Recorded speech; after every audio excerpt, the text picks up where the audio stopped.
La première chose à laquelle vous devez vous attaquer pour construire une routine de lecture optimale, c'est le lieu. Pourquoi ? Le lieu est fondamental pour ritualiser votre lecture, en faire une part intégrante de votre routine sans que ça crée de friction dans votre emploi du temps, ni que ça crée de frustration ou de manque de motivation. Pourquoi ? Tout simplement grâce au principe d'association mentale. Le fait que vous associez un endroit spécifique pour lire, c'est ce qui vous permettra d'associer cognitivement l'endroit à un espace de concentration, de plaisir et de création de connaissances, tout simplement. Maintenant, l'intérêt de ce lieu et les deux conditions qu'il doit revêtir, c'est 1. Le fait de vous donner une envie de lire et, couplé à ça, un certain confort pour le faire. Vous pouvez me voir juste ici en train de bouquiner ici sur mon bureau. C'est un lieu qui pour moi associe l'envie parce que c'est mon environnement de travail et en plus de ça un confort certain. Cette combinaison, c'est ce qui vous permettra sur le long terme d'associer ce lieu et d'en rendre un lieu de lecture efficace. Mais ça ne suffit pas. Le contenu que vous allez voir ici, il est directement extrait de mon coaching de lecture intelligente pour optimiser la vie des lecteurs de non-fiction pour construire leur vie intellectuelle rêvée. Ils m'ont fait accompagner plus de 130 lecteurs ces dernières années et je leur ai transmis des outils, des méthodologies et des astuces directement tirées d'articles scientifiques et de pratiques de grands lecteurs. Si ça vous intéresse, cliquez sur le lien, il est disponible juste ici. Allons plus loin et je vais vous décrire ce qu'il y a sur mon bureau pour vous expliquer comment, d'un point de vue scientifique, il a été en tout cas créé assez optimalement, mais de manière plutôt simple comme vous pouvez le voir sur cette photo, pour optimiser finalement ma lecture utilitariste. Le premier aspect, c'est un éclairage uniforme. C'est absolument fondamental pour les lecteurs qui veulent lire beaucoup. Pourquoi ? La fatigue oculaire, c'est un des éléments en termes de ressources cognitives qui peut vous coûter le plus, qui peut être le plus fatigant, notamment si vous lisez le soir et que vos yeux sont fatigués. C'est ce qui peut très facilement affecter votre concentration et votre attention et réduire drastiquement le nombre de pages que vous allez lire par session. Mais ce n'est pas tout. Ensuite, deuxième élément, mais peut-être que vous ne connaissez pas, l'éloignement, voire même la coupure des appareils numériques. Le pire dans tout ça, les notifications. Si vous pouvez seulement mettre votre téléphone, votre ordinateur en mode ne pas déranger, simplement ça va vous permettre d'optimiser votre concentration et d'éviter surtout le pire des poisons, les saccades cognitives. Ces petits bips de vos messengers, WhatsApp, Instagram, je ne sais quoi, sont les pires ennemis de votre concentration et surtout de votre cycle de dopamine, c'est-à-dire du cycle de plaisir que vous allez avoir pendant que vous êtes plongé dans le récit et qui vont venir très gentiment, mais très souvent, le saccader. Troisième point, le besoin d'avoir tout le nécessaire autour de vous. Prise de notes, hydratation, livres complémentaires si vous faites des lectures parallèles ou des lectures panoptiques, c'est-à-dire des livres qui vont communiquer sur un même sujet, mettez-les tous et préparez-les tous en amont de votre lecture. Pourquoi ça ? Pareil, la saccade cognitive peut aussi venir du simple fait que vous deviez vous lever, aller dans votre bibliothèque, aller dans votre cuisine vous faire un petit café. Tout ça, ça va vous casser dans le fil de votre récit et mentalement, ça va vous demander des coûts, c'est-à-dire du temps et de la concentration supplémentaires quand vous allez revenir face au bouquin pour vous y remettre, vous replonger dans le récit, etc. Vous connaissez très bien ce problème-là, ça vous arrive tout le temps quand il y a quelqu'un qui rentre dans votre chambre et qui vous parle, que vous recevez une notif, ça vous casse dans votre truc, faut vous y reprendre, évitons cela à l'avance. Quatrième et dernier point, la posture. Beaucoup la sous-estiment, mais les plus grands lecteurs sont ceux qui savent, d'un point de vue corporel, se positionner face au livre. L'idée, qui est un juste milieu, c'est une posture qui est légèrement inclinée face au livre, mais qui reste confortable, c'est-à-dire qui ne doit pas être trop stricte.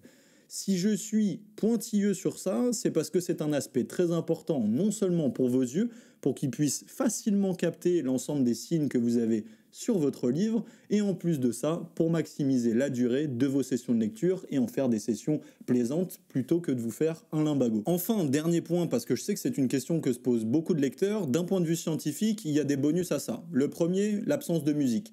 Il n'y a pas vraiment de consensus scientifique sur la présence ou l'absence de musique pour optimiser votre concentration. Par contre, il y a des règles générales qui tirent en tout cas sur l'environnement audio que vous devriez avoir si vous voulez optimiser cela. La première idée, c'est l'absence de paroles. Les paroles, tout simplement parce que ce sont des éléments qu'on peut facilement décoder parce qu'on les entend tous les jours, vont forcer votre cerveau à tourner un petit peu de son attention vers elles pour essayer de les décoder, que vous le vouliez ou non. Si vous pouvez, évitez des musiques avec des paroles, et si vous mettez de la musique sans paroles, essayez de vous orienter davantage sur quelque chose qui est relativement faible en termes de BPM. Quelque chose qui va être trop rapide va simplement aussi vous faire perdre votre concentration. Quelque chose de plutôt lent n'est pas vraiment problématique. Deuxième et dernier élément ici des aspects bonus, l'hydratation et le sommeil. Beaucoup trop les minimisent, beaucoup trop pensent que c'est un acquis et que tout le monde est assez hydraté. Ça va être difficile. Boire 2 litres par jour, c'est vraiment pas quelque chose que la plupart des gens font. Avoir un bon sommeil, c'est-à-dire plus de 7 heures de sommeil et un sommeil qualitatif, c'est des aspects qui, d'un point de vue cognitif, vont tout changer. Que vous soyez lecteur, sportif, que vous fassiez ce que vous vouliez, ici en lecture, c'est un aspect d'autant plus important que l'effort cognitif que vous faites mentalement est aussi extrêmement élevé quand vous faites une lecture intelligente. Maintenant, pour vous convaincre de l'importance d'une prélecture, j'ai rassemblé différents papiers scientifiques qui montrent l'importance en termes quantitatifs des gains que ça apporte, ce petit travail court de préparation que vous allez faire en amont d'une lecture. Comment est-ce que ça fonctionne ? Une prélecture vous permet non seulement d'augmenter de 16% la quantité d'informations que vous allez retenir une semaine après les avoir captées, elle va augmenter de 23% la qualité, c'est-à-dire la façon et votre propension à bien comprendre le texte dans lequel vous allez pénétrer, simplement en faisant de la prélecture. Et le dernier élément, c'est le temps nécessaire à la compréhension qui sera réduit de 30% en moyenne si vous vous préparez efficacement à l'avance en plongeant dans cette lecture.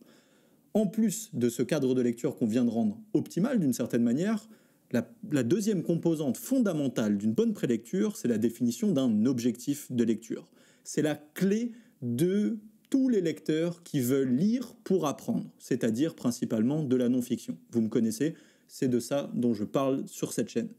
Le premier aspect, la première composante d'un bon objectif de lecture, c'est sa capacité à orienter l'attention vers les idées essentielles. Si vous savez ce que vous cherchez dans une activité, alors votre capacité à trier les informations et à définir si oui ou non elles permettent de répondre à cet objectif sera beaucoup plus facile. Le deuxième aspect, c'est évidemment la facilité que vous aurez à sélectionner les informations pertinentes entre elles. Quand il y aura différentes informations pertinentes, là encore, vous aurez une capacité à les trier, à les prioriser, à les hiérarchiser, de telle manière à ce qu'elles répondent le plus efficacement à votre objectif de lecture. Enfin, dernier point, avoir un objectif d'un point de vue cognitif augmente la motivation et l'engagement que vous aurez dans votre lecture. Si vous vous lancez par exemple dans l'histoire de l'art de Hans Gombrich et que vous vous dites « Ok, ce qui m'intéresse, c'est davantage l'art de la Renaissance et j'aimerais un petit peu mieux comprendre le concept de perspective », alors naturellement, quand vous vous lancerez dans cette lecture, vous sélectionnerez les informations rapidement, votre attention sera directement portée vers elles, vous pourrez trier très rapidement les informations quand elles viennent, et enfin, vous serez beaucoup plus motivé et engagé pendant votre lecture parce que vous savez l'utilité que cette lecture peut avoir pour vous d'ici le restant de vos jours. Rien que ça, ce petit travail de définir mentalement un objectif de lecture, ça va simplement décupler l'efficacité de votre lecture elle-même. Mais je vous connais, une question que vous vous posez certainement, parce que moi je me la suis posée pendant des années, c'est tous les aspects temporels autour de la lecture. Par exemple, regardons ce graphe. Ça, c'est le graphe de l'évolution de vos capacités cognitives, c'est-à-dire les capacités de votre cerveau, au fur et à mesure d'une journée. Vous voyez, on commence à 6 heures du matin et on termine à 6 heures du matin. Que nous dit l'évolution de ces espèces de ressources? C'est un problème d'efficience. C'est en fonction des différents cycles, disons, horaires de la journée, que votre attention et vos capacités cognitives seront les plus fortes. Vous voyez qu'il y a 2 zones un petit peu optimales qui, si vous calez vos lectures à ces moments-là, vous permettront d'être le plus efficace possible. C'est pour ça que pour les lecteurs dits intelligents, enfin ceux que j'accompagne pour bâtir des connaissances sur le long terme à partir de leur lecture, je recommande surtout de faire des sessions de lecture le matin. Si ce n'est pas possible, alors choisissez une tranche horaire entre 16h et 21h le soir, sinon après ça, vous ne serez pas vraiment dans une fenêtre optimale. Petit piège, et vous le connaissez très bien pour ceux qui bossent, le piège de la digestion, l'enfer de ceux qui travaillent dans des bureaux et qui ont envie de dormir sur leur clavier. Évitez ces créneaux-là. C'est généralement des créneaux sur lesquels il y a de grosses pertes. L'importance ici, c'est de lire en fonction de votre énergie et d'avoir une capacité à connecter, à comprendre quel est le niveau d'énergie que vous avez à un instant T. Le matin, ce sera plus frais.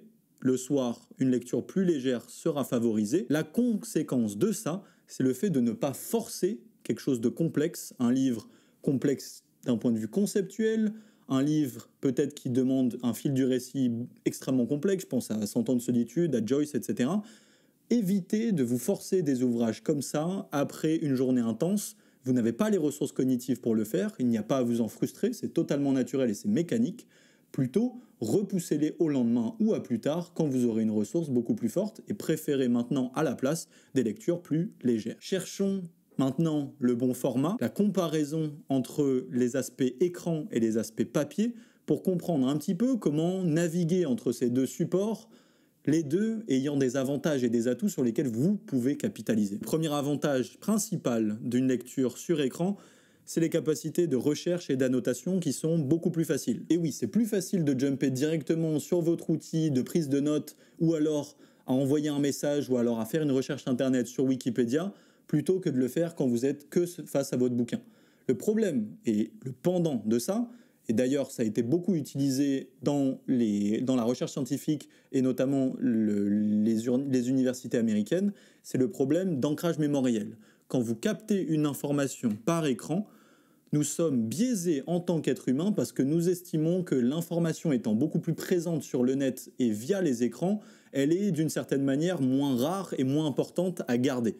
Naturellement, vous aurez moins de capacité à ancrer, c'est-à-dire à mémoriser des informations quand elles sont captées via un écran. À l'inverse, sur papier, on n'a pas du tout ce problème. Il faut toujours avoir ça en tête. C'est peut-être plus simple pour vous de prendre des notes, mais ce sera plus dur pour vous à mémoriser. Pour le plaisir ou les moments creux, ces formats-là sont beaucoup plus adaptés. Si vous avez un smartphone, quand vous êtes dans le métro, quand vous êtes au boulot, quand vous êtes je ne sais où, c'est beaucoup plus facile à sortir et à reprendre votre bouquin directement que si vous lisez un bouquin en format A3, où là ce sera l'enfer et tout le monde se dira ce que vous êtes en train de faire. Le problème, c'est que ça a aussi une connexion vis-à-vis de la distraction. La quantité et votre propension à être capté, attiré par des notifications, par des messages, je ne sais quoi, sera beaucoup plus forte que si vous avez seulement votre livre. C'est pour ça que le pendant et l'opposé un petit peu symétrique maintenant que vous avez ces points en tête, c'est de comprendre que le livre, lui, est idéal pour la rétention et que l'ancrage d'informations est bien meilleur. Pourquoi ? Il y a un effet dit de spatialisation des pages où votre cerveau a une tendance plus naturelle à d'une certaine manière associer une information à un certain endroit du bouquin.